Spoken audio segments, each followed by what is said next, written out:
Before examining the neck vessels, elevate the head of the bed or examination table to about 30 degrees and ask the patient to lie down.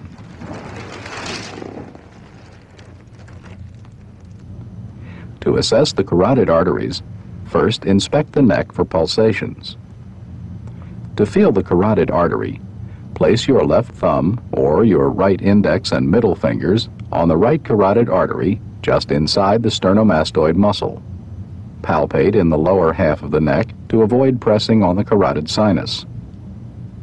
As you feel the pulse, concentrate on its amplitude and contour. Note any variation in amplitude from beat to beat or with respiration. With your right thumb, palpate the left carotid pulse in the same manner, comparing it with the other side. Do not press on both carotid arteries at once. Next, use the bell of the stethoscope to auscultate for a bruit on both sides of the neck. A bruit is a whooshing, murmur-like sound that suggests arterial narrowing. If present, it would sound like this.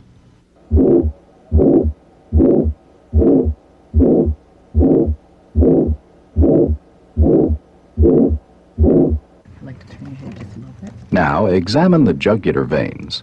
Have the patient turn his head away from you slightly.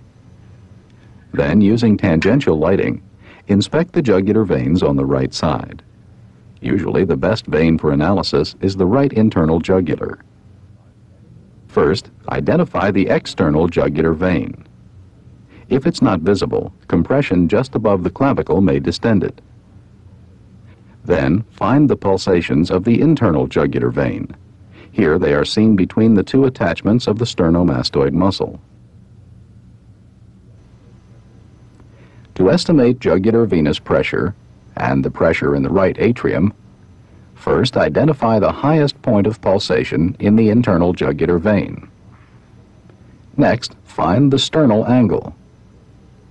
Then measure the vertical distance between that point and the sternal angle in centimeters.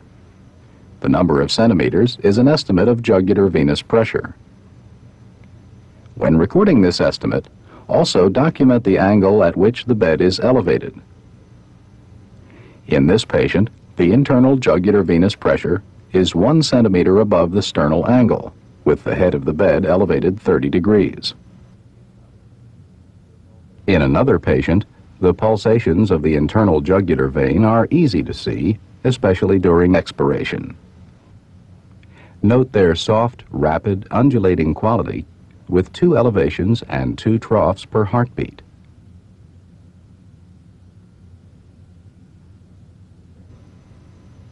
Compare them to the single thrust of the carotid artery pulsations.